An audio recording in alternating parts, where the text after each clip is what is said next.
Welcome to the St. Joseph County 2024 General Election Vote Center Worker Training. The St. Joseph County Election Board thanks you for your willingness to work the election and for being a part of our bipartisan team. In January 2020, St. Joseph County became a vote center county, meaning all registered voters in St. Joseph County may vote at any vote center, regardless of where they reside. Poll pads, which are electronic poll books, are used to check in voters and include all registered voters in the county, and all ballots for each precinct are available at each vote center. We'll learn a lot today, but don't worry. We will talk about roles and responsibilities, how to check voters in, any additional documentation that might be needed, fail-safe procedures, provisional ballots, challenging voters, voting machines, accessibility, and how to open and close the vote center.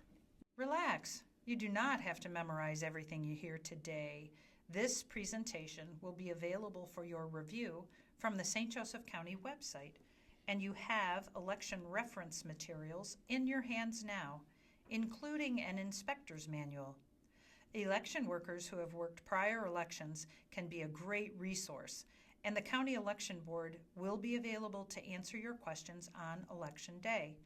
But when in doubt, please ask. Your County Election Board is Marcel Leben, Chuck Leone, and County Clerk Amy Rolfes. We are responsible for all aspects of the election, and we welcome your calls on Election Day. Please ask questions when they arise. Do not wait until the election is over. We want the vote centers to be a welcoming place where voters feel comfortable and at ease as they participate and make important decisions. As election workers, you are focused on the process only, not the politics. We expect you as vote center workers to act in a bipartisan and professional manner. To facilitate this environment, we believe that dress, grooming, and personal cleanliness standards contribute to the morale of those working on election activities and affect the image the county presents to citizens and voters. Therefore, we ask that these guidelines are followed. Neat and clean clothing, typically described as business casual. Please do not wear or bring anything that has promotional logos for any person, policy, or cause, including any message or symbol. Vote centers are all about being bipartisan. The Vote Center Election Board is made up of one Democrat inspector, one Democrat judge and one Republican judge, one Democrat clerk and one Republican clerk, and one Republican sheriff. The Democrat inspector manages the vote center, picks up election material on Saturday or Sunday before Election Day, administers the oath to all vote center workers before the vote center opens, accepts challenges, address updates, and other forms, announces the opening and closing of the polls, and returns election material with the Republican judge to the county city building after the vote center is closed. Vote center judges, one Democrat and one Republican, always work together. Judges and, new this year, vote center techs are responsible for activating the voter's ballot on the Freedom Vote machine by scanning and then storing a QR code ticket given to the voter at check-in. Judges may assist voters with disabilities, but only when both the Democrat and Republican judge work together and fill out appropriate paperwork. Vote center clerks always work together in bipartisan teams, and their primary functions are to check in the voters on the poll pads and to initial the ballots. The ballots must be initialed on the back by both the Democrat and Republican clerk before the ballot is deposited in the ballot box. This is an important, high-priority task. Clerks also sync the poll pads 4 times during the day, at 6 a.m., 9:30 a.m., 12:30 p.m., and after the last voter has checked in. At these same times, inspectors are required to document the number of voters in line.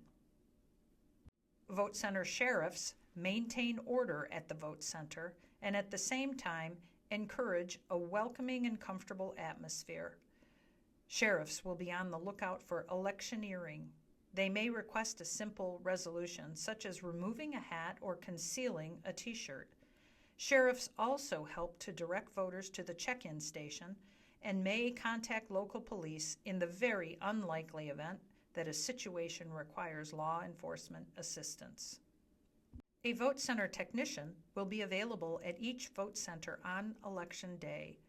The techs will set up the equipment at the vote centers the day before the election and will be available to assist throughout Election Day.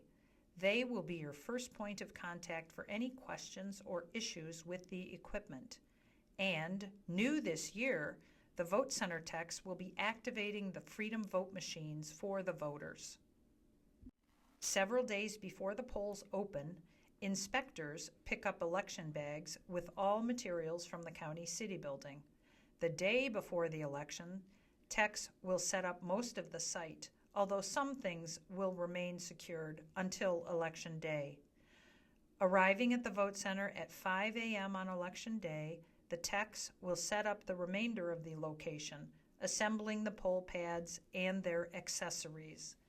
Vote center workers post signage in appropriate locations and take the oath administered by the inspector, and a judge will administer the oath to the inspector in turn.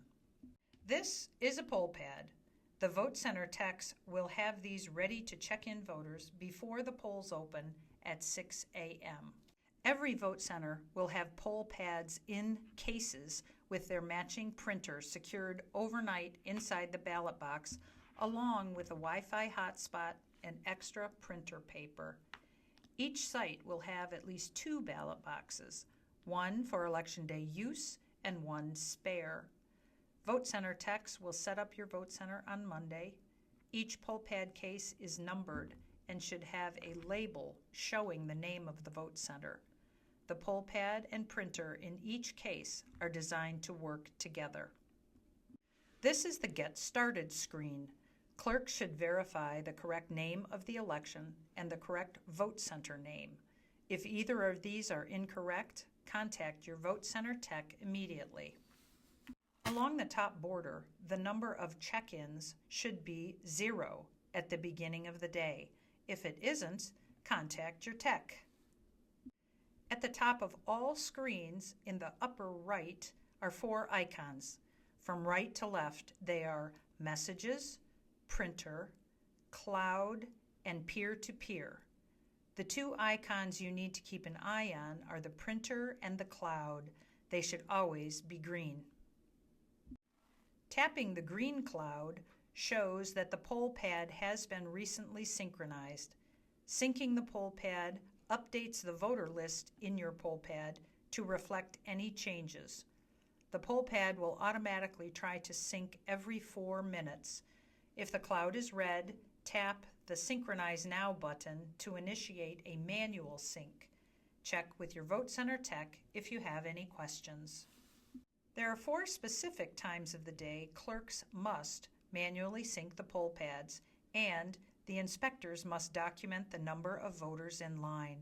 First, at the beginning of the day before you process any voters, at 9:30 a.m., at 12:30 p.m., and lastly, at 6 p.m. or after the last voter has been processed.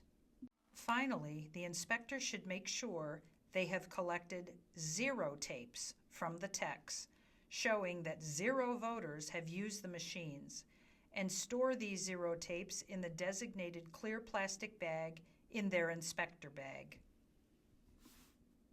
At 6 a.m., it is time to open the polls. The inspector must go out and proclaim, "Hear ye, the polls are now open." This announcement is required under Indiana law. Voters now begin entering the chute to vote. This is the 50 feet radius from the entrance to the vote center, which is the room that contains the voting equipment.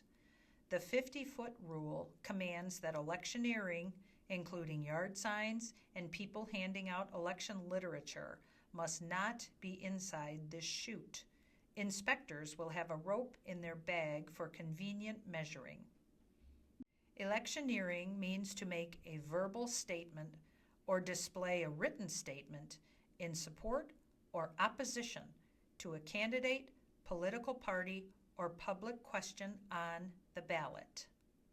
It also includes wearing or displaying an article of clothing, sign, or button that states the name of any political party or includes the name, picture, or likeness of any currently elected federal, state, county, or local official, or in support or defeat of a public question.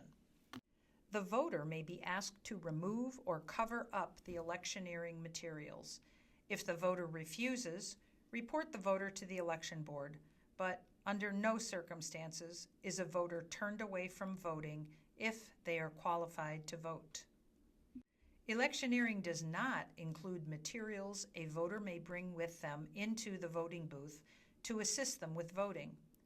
No vote center workers may engage in electioneering or any partisan activities or conversations at any time on election day. Your job is to focus on the process of voting, not the politics. After entering the chute, a vote center worker will ask the voter to provide a photo ID per Indiana law. The photo ID is the first line of defense in properly verifying the voter. Be sure to look at the photo. ID used to vote in Indiana must meet all 4 ESPN criteria.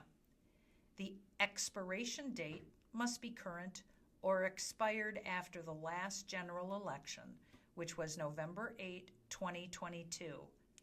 An indefinite expiration date and no expiration date is acceptable for a military or veteran's ID. The ID must be issued by the state of Indiana or the United States government. The voter's photo must be displayed. The voter's name on the ID must conform, not match exactly, the name on the voter registration record. In most cases, Indiana ID cards, such as a driver's license, military or veteran's ID, or United States passports, meet the state's photo ID requirements. A vote center worker will request a photo ID and verify it meets the criteria. If you have any questions, please refer to the photo ID handout in your materials or call the St. Joseph County Election Board.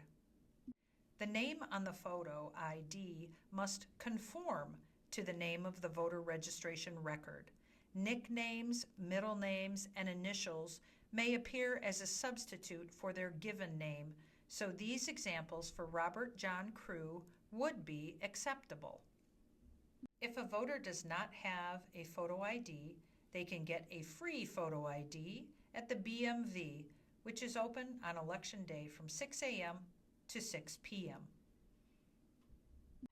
With the photo ID verified, there are 2 ways clerks may look up a voter and check them in on the poll pad.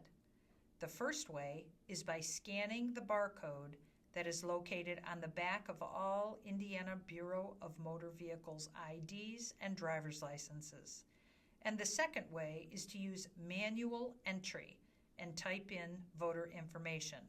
Either way, you will find the voter information in the registration list.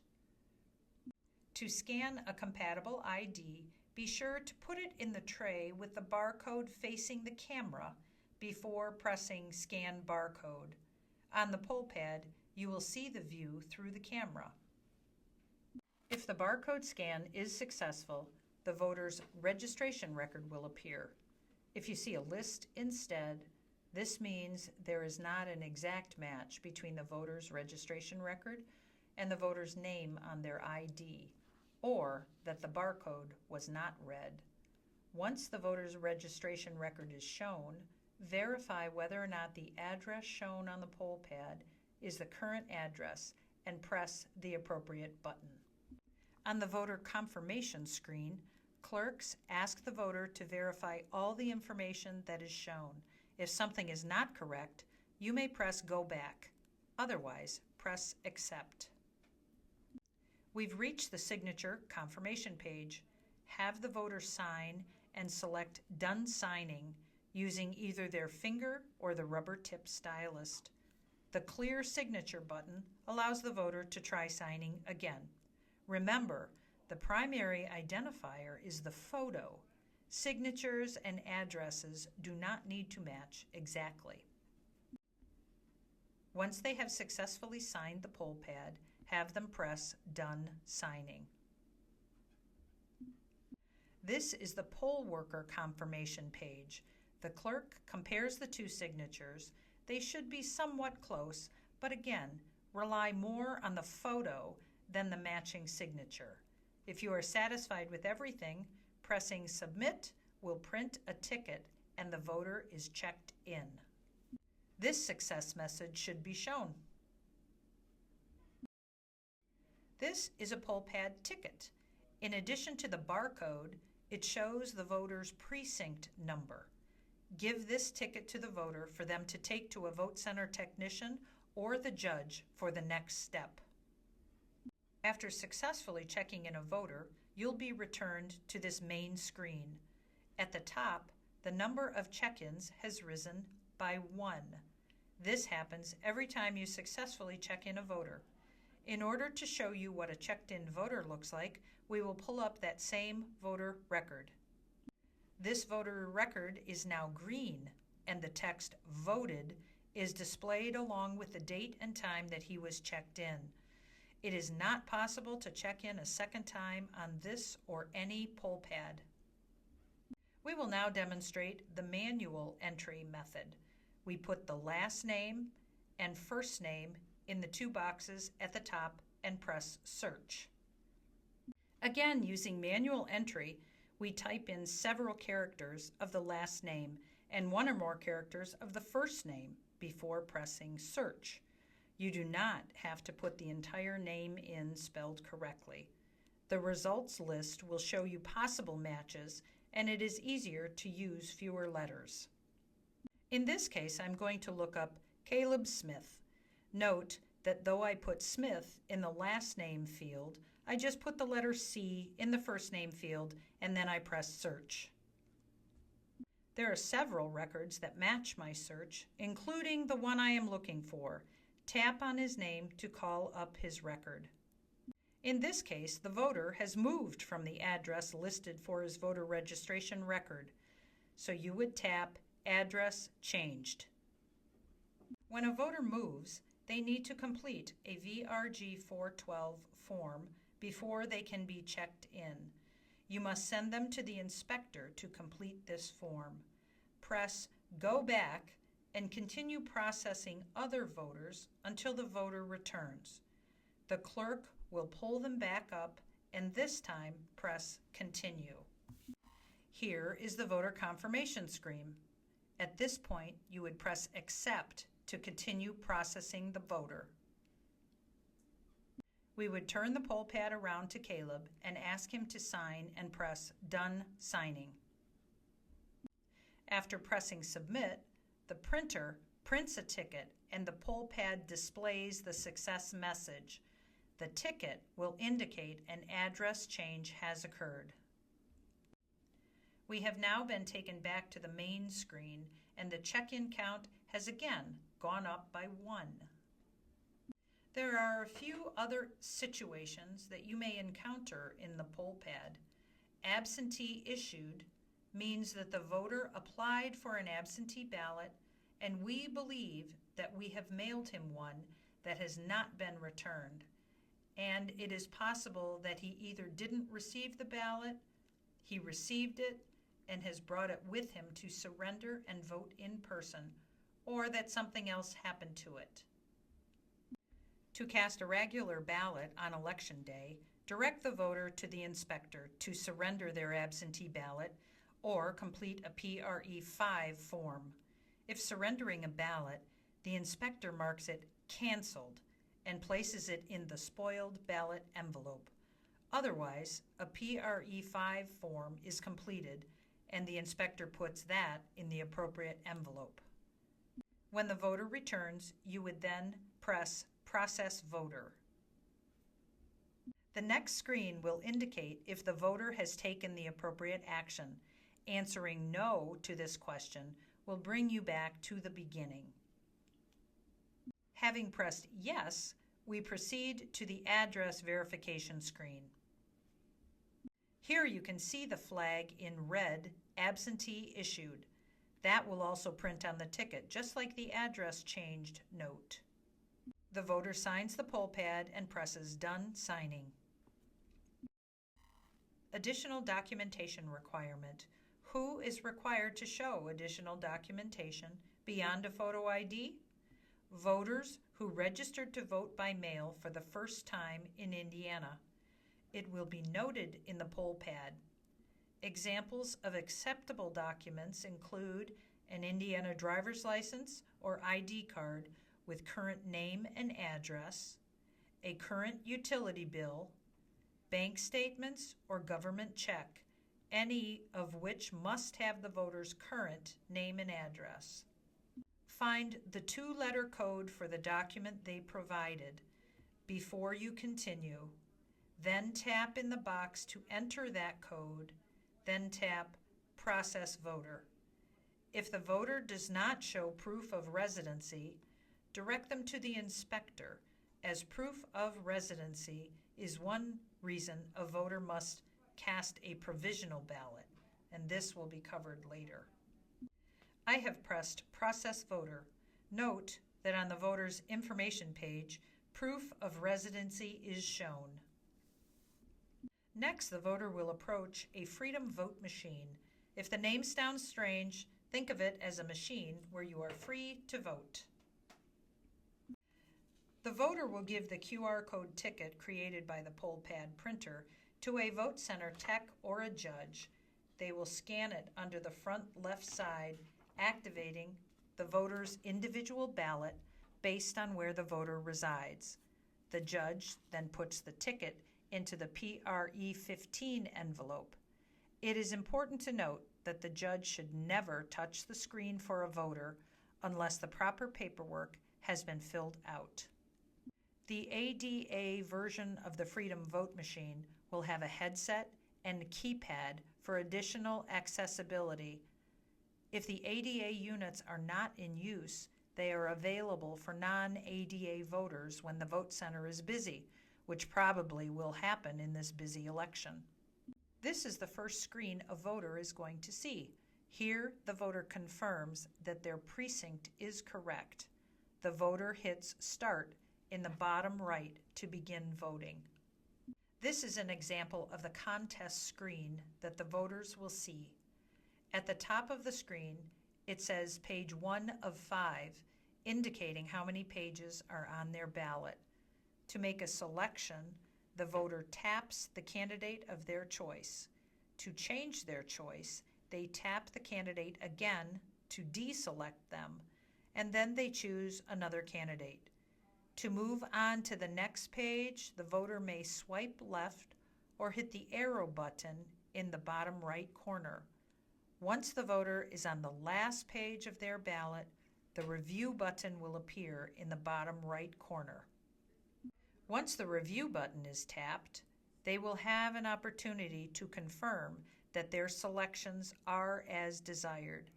If they wish to change one of their selections, they can tap the change button to the right of their current selection. This takes them back to that contest to make the appropriate changes. Once the voter has confirmed that all selections are correct, they print their ballot. They scroll to the bottom of their review screen by either swiping up or tapping the down arrow in the bottom right corner. At the bottom, the Print button will appear, and tapping it will print their completed ballot. The voter should look at their ballot to confirm their selections are correct. The voter then takes their ballot to the next station where clerks are waiting. At the next table, there is a clerk from each party. The voter places their ballot face down, and each clerk will initial inside the dedicated box on the back. The voter then takes their ballot to the open vote optical machine. They will slide their ballot in between the red arrows and let the machine grab it, scan it, and drop it into the ballot box. The open vote optical is the tabulating machine. It scans both sides of the ballot, counting the votes before dropping the ballot into the ballot box below. The open vote optical display screen will show that the ballot has been successfully cast and thanks them for voting. You can also see a public count increment up by 1 in the bottom right corner of the screen, and the voting process is complete. There are 3 important instances that will require a vote center technician's assistance. The first instance is when the open vote optical screen displays the election password screen. This indicates that the machine has detected a jam and there may be some special handling required. The vote center technician and the inspector must resolve and log every time the election password screen appears. The second situation is when the Freedom Vote screen shows printer error. The vote center tech will immediately replace the ballot paper roll. Finally, a technician will assist when a voter requires a manual entry ballot on the Freedom Vote. This occurs when a provisional ballot is needed, or if a voter wishes to spoil their ballot and print another. The vote center technician and the inspector are to resolve and log every time a manual entry ballot is generated. Fail-safe procedures. Fail-safe procedures resolve eligibility issues. Think of this as we don't want you to fail to vote, so we will make it safe for you to vote. Remember, no one is ever turned away from voting. If a voter does not show up in the poll pad, call voter registration. The second fail-safe is for the voter to vote with a provisional ballot because the voter is not registered, has not brought their ID, or they have not registered on time. Provisional ballots. The definition of provisional is temporary, interim, or conditional. A provisional ballot allows a voter to cast a ballot on Election Day when their ID, address, registration, citizenship, or age is challenged, and calling voter registration does not resolve the issue. A provisional ballot is a last resort. Improperly filled out and unsealed provisional ballot envelopes are a red flag issue for us. You must be diligent and focused when issuing provisional ballots. Many mistakes have been made in filling out provisional materials, including not sealing the envelope. An unsealed envelope is a chain of custody issue, resulting in the vote not counting. You will find information on provisional ballots in the inspector's manual. The process of using a provisional ballot begins with the inspector filling out the blue area of the white provisional envelope. The inspector completes the top portion in blue ink, being sure to check the appropriate box indicating why they believe the voter is unable to cast a regular ballot. The inspector's signature must appear under Challenger Affirmation. The voter then completes the bottom portion in red ink, the affidavit of a challenged voter, on the white provisional envelope. All information must be filled out in the red portion, including the voter's signature. The inspector and vote center technician will activate a provisional ballot on the Freedom Vote machine and allow the voter to mark their ballot. Like regular ballots, it must be initialed by both Democrat and Republican clerks afterwards. Remember, this is a red flag issue for both clerk initials. The inspector must place a provisional sticker over the barcode at the bottom of the ballot. A provisional ballot is not treated as a regular ballot. It is placed in the white provisional envelope and sealed by the voter. In the May election, the election board reviewed provisional ballots that were not sealed.